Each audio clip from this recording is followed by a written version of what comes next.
नमस्कार, आप सभी का स्वागत है एक और नए एनालिसिस में। और आज के इस एनालिसिस में हम जिस स्टॉक के बारे में बात करने वाले हैं वो 120 कंट्रीज से ज़्यादा एक्सपोर्ट करता है और आने वाले सालों में हर एक साल ईच ईयर कंपनी 100 से 150 करोड़ का केपेक्स प्लान कर रहा है। स्मॉल कैप होने के बावजूद इतना बड़ा केपेक्स प्लान करना बहुत बड़ी बात होती है। तो चलिए शुरू करते हैं। आज के स्टॉक का नाम है सुप्रिया लाइफ साइंस। वीडियो शुरू करने से पहले एक छोटा सा डिस्क्लेमर, ये सिर्फ एजुकेशनल और इन्फॉर्मेशनल पर्पसेस के लिए है। ये किसी भी तरीके की फाइनेंशियल इन्वेस्टमेंट या ट्रेडिंग एडवाइस नहीं है। ये मेरे पर्सनल ओपिनियंस है और किसी भी तरीके की कोई रिकमेंडेशंस नहीं है। मैं कोई सेबी रजिस्टर्ड एडवाइजर नहीं हूँ। मार्केट में निवेश करने से पहले अपने वित्तीय सलाहकार की राय ज़रूर लीजिए। तो लेट्स बिगिन। अगर हम बिजनेस ओवरव्यू की बात करें तो कंपनी का मार्केट कैप 5500 करोड़ के आसपास है, जो कि इसे एक स्मॉल कैप बनाता है। अगर हम सेक्टर की बात करें तो कंपनी का कारोबार हेल्थ केयर सेक्टर में है। इंफॉर्मेशन में आते हैं तो जैसा हमने स्टार्टिंग में बताया, कंपनी 120 कंट्रीज से ज़्यादा एक्सपोर्ट करती है। अगर हम इसका जोग्राफिकल स्प्लिट देखें तो 80-20 है। और जैसा मैंने बताया, कंपनी 100 से 150 करोड़ का केपेक्स पर ईयर प्लान कर रही है। मैनेजमेंट की बात करते हैं तो इनके चेयरमैन और सीईओ है डॉक्टर सतीश वाघ। फिर आते हैं सीएफओ कृष्णा रघुनाथन। फिर आते हैं इनके सीओओ सुशांता कुमार मिश्रा। आगे बढ़ते हैं। हिस्ट्री की बात करें तो कंपनी 1987 में शुरू हुई थी बाय डॉक्टर सतीश वाघ, मुंबई। शुरुआत में कंपनी ने एपीआईज में ज़्यादा फोकस रखा। एपीआईज अगर आपको नहीं पता, एपीआईज की फुल फॉर्म होती है एक्टिव फार्मास्यूटिकल इंग्रेडिएंट। अगर मैं आपको मोटा मोटा बताऊं तो जैसे एक दवाई है पैरासीटामोल, उसमें 80% वो केमिकल यूज होता है जो आपको फीवर से बचाएगा, और वहीं 20% प्रिजर्वेटिव्स, फिलर्स, एडिटिव्स यूज होते हैं जो उस टैबलेट को न्यूट्रल बनाने में मदद करता है। तो एपीआई जो मेन केमिकल होता है वो ये कंपनी बनाती है। 1995 में कंपनी ने अपना स्केल बढ़ा दिया और उनकी फैसिलिटी जो लोटे महाराष्ट्र में है उसको एक्सपैंड कर दिया।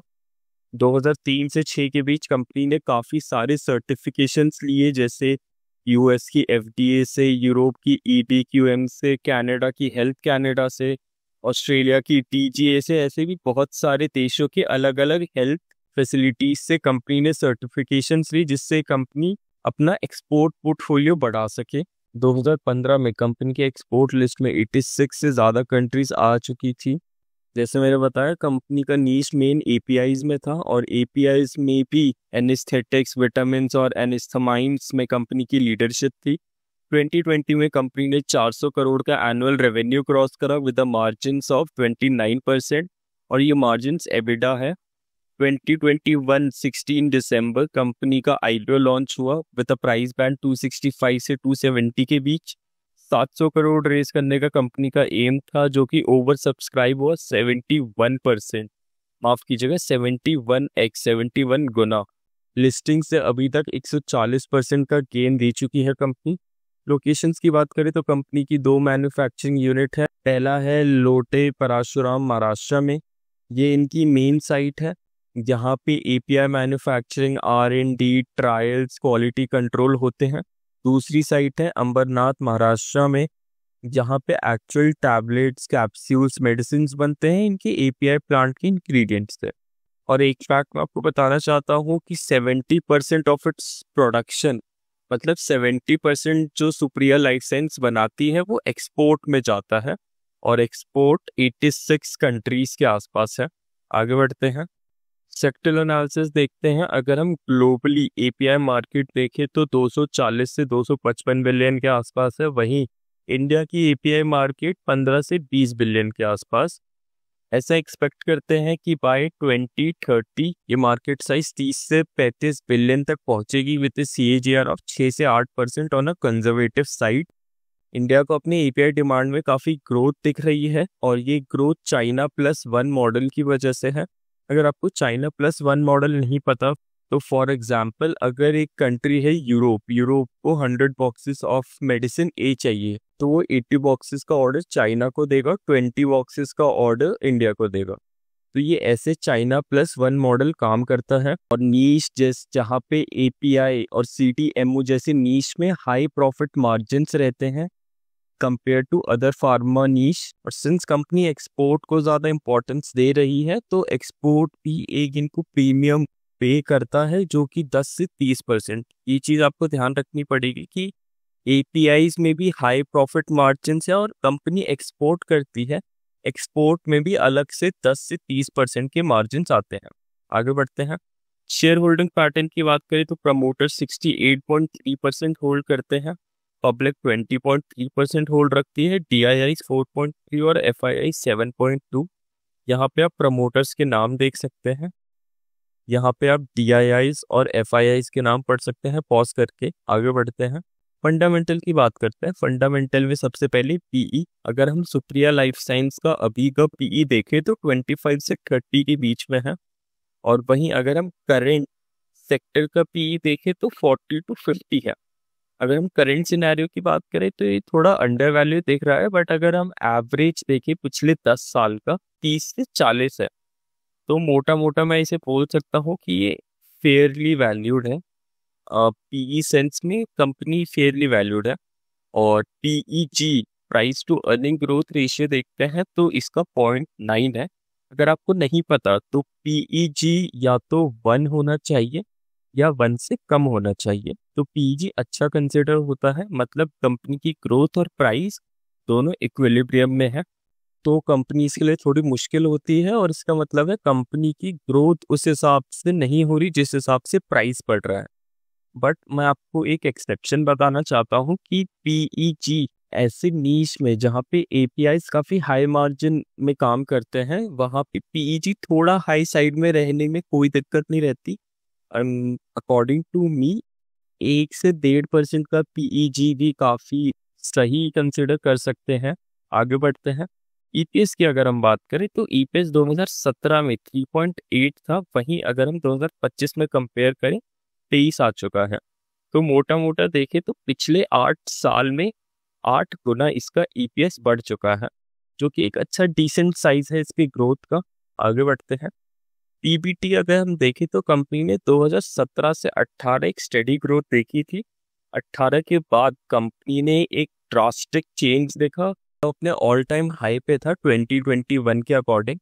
2022 आते आते इनका एक डिक्लाइन देखा हमने, प्रॉफिट में डिक्लाइन नहीं बोल सकते, उस रेट में हमने ग्रो होते हुए नहीं देखा, ग्रोथ पेस स्लो हो चुकी थी। 2023 में हमने डिक्लाइन देखा। बट एक चीज़ काफ़ी अच्छी लगी कि कंपनी साइक्लिकल नहीं चलती। यहाँ 2019 से 2020 तक का तो कोई भी बता देगा कि कोविड था इसलिए बढ़ गया, बट 2023 के बाद जो कंपनी ने रिकवर करा है, ये साइन देता है कि कंपनी डिपेंडेंट नहीं है ऐसे सिनेरियोज में कि कोविड आ जाए, स्वाइन फ्लू, ऐसे कोई भी तरीके के डिसीज में कंपनी ऐसे रिलाई नहीं करती। और 2025 में कंपनी अपने ऑल टाइम हाई प्रॉफिट्स में खड़ी है। आगे बढ़ते हैं। डेट टू एसेट की बात करें तो कंपनी के पास 0 डेट है, वहीं एसेट्स देखें तो 1112 करोड़ का एसेट है। लीज लाइबिलिटी मैंने इसलिए ऐड कर दी क्योंकि कंपनी के पास डेट 0 थी। लीज लाइबिलिटी वैसे शॉर्ट टर्म बोरोइंग्स में जाती है और इसे टैक्स में कंसिडर नहीं करते। ये बस मैंने आपको पॉइंट समझाने के लिए यहाँ मैंने डाल दिया था। डेट टू एसेट देखे तो 0 है, जो कि काफ़ी कंजर्वेटिव साइड में कंपनी काम कर रही है। मुझे लग रहा है आने वाले टाइम में जब केपेक्स करेगी कंपनी तब डेट टू एसेट काफ़ी काम आएगा कंपनी को। डिविडेंड्स की अगर हम बात करें तो 2017 से 2025 कंपनी ने सिंगल डिजिट डिविडेंड दिया है, और 3 साल कंपनी ने तो कोई डिविडेंड भी नहीं दिया है। 2020 एक एक्सेप्शन है जहाँ पे 20% का डिविडेंड हमने रिसीव होता देखा है। ये one in the blue moon scenarios है, तो हम इसको कंसिडर नहीं करते हैं। और मोटा मोटा अगर मेरा ओपिनियन है इसमें तो डिविडेंड के लिए नहीं, कंपनी कैपिटल एप्रिसिएशन के लिए जाननी चाहिए। आगे बढ़ते हैं। कैश फ्लो की अगर हम बात करें, ऑपरेटिंग एक्टिविटी में कंपनी अपने कोर ऑपरेशन से प्रॉफिट बना रही है। इन्वेस्टिंग एक्टिविटी का देखिए तो एसेट्स कंसिस्टेंटली परचेज हो रहे हैं, इन्वेस्टमेंट्स कंपनी कर रही है ऑन ए रेगुलर बेसिस, जिसमें मैंने आपको केपेक्स का भी बताया था। और फाइनेंसिंग एक्टिविटी का देखें तो मैंने आपको पिछली स्लाइड में कंपनी के डेट के बारे में भी बताया, और कंपनी डिविडेंड्स पे करती है, तो फाइनेंसिंग भी मोटा मोटा क्लियर ही है। और तो कैश फ्लो में काफ़ी क्लीन देखा और स्टेबल देखा। आगे बढ़ते हैं, पीयर कंपैरिजन करते हैं। पीयर कंपैरिजन में सन फार्मा और डिविस लैब हम इन दोनों से कंपेयर नहीं करेंगे। ये ए ग्रेड स्टॉक्स है इस सेक्टर में।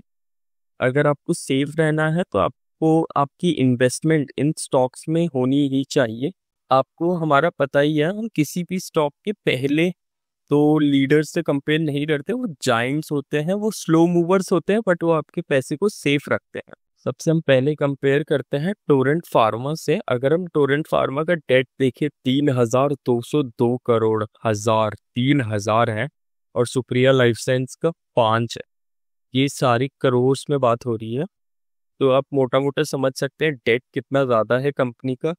डेट, और अगर आप इक्विटी साइज देखें 33, और उसको एक बार आप कंपेयर करिए सुप्रिया लाइफ साइंस से 8, 4 गुना ज़्यादा बड़ी इक्विटी साइज है कंपनी के पास। और अगर हम डेट को कंपेयर ना ही करें तो ये अच्छा होगा, तो इसलिए हमने टोरेंट फार्मा कैंसिल।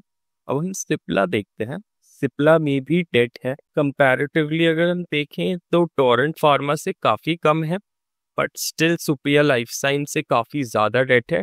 और इसमें एक मुझे थोड़ा सा डाउट लगता है कि प्रमोटर होल्डिंग काफ़ी कम है, 29.2। तो ये मुझे थोड़ा सा एक डाउट पैदा कर रहा है, तो इसलिए सिप्ला भी मैं थोड़ा अवॉइड करूँगा। थोड़ा सा अगर हम रिस्क एनालिसिस से देखें तो सुप्रिया लाइफ साइंस अभी बेस्ट लग रहा है। अब हम आगे बढ़ते हैं। कॉन कॉल की बात करते हैं तो कंपनी ने रेवेन्यू पिछले क्वार्टर से ज़्यादा कोई चेंज देखा नहीं। ऑपरेटिंग प्रॉफिट में भी ज़्यादा कुछ चेंज आया नहीं। आप यहाँ देख सकते हैं 0.8 का डाउन साइड है, यहाँ 0.8 का अपसाइड है।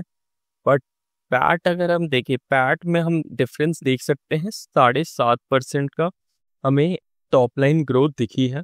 कंपनी का एक्सपोर्ट रेवेन्यू भी बढ़ा है 85%, जो कंपैरेटिवली 79% था लास्ट ईयर। कंपनी ने ये भी बताया है कि वो अभी नॉर्थ अमेरिका रीजन में एक्सपैंड करने के उनके कोई भी प्लान्स नहीं है, क्योंकि वो 5% से भी कम ऑफ देयर रेवेन्यू कंट्रीब्यूट करता है। तो no near term on scaling in US. कंपनी ने ये भी बताया है कि वो इस क्वार्टर बैकवर्ड इंटीग्रेशन में उन्होंने ज़्यादा ध्यान दिया है, जिससे उनके मार्जिन्स इंक्रीज हुए हैं 72% फ्रॉम 68। तो इससे कंपनी के मार्जिन्स में काफ़ी ज़्यादा इफेक्ट पड़ा है, और वो बैकवर्ड इंटीग्रेशन में और इन्वॉल्व हो रहे हैं। आगे बढ़ते हैं। कंपनी के पास अभी कोई प्राइसिंग प्रेशर नहीं है। वो अपना आसानी से 30 से 35 का एबिटा मार्जिन सस्टेन कर रही है। कंपनी 130 करोड़ का केपेक्स करने जा रही है अपने अंबरनाथ साइड में, और उसमें से 30 में से 100 करोड़ का केपेक्स कर चुकी है, जो कि 2027 में उनके लाइसेंसेस अप्रूव होंगे। तो और जैसे ही वो अप्रूव होंगे 400 से 500 करोड़ का company full capacity revenue expect कर सकती है। कंपनी ने एक प्रेडिक्शन भी बताई है कि 2025 का अगर हम एबिटा मार्जिन देखें तो 37.4% है, जो कि हम कंपेयर करेंगे 2026 आने वाले से तो मार्जिन थोड़े डाउन साइड दिखेंगे हमें।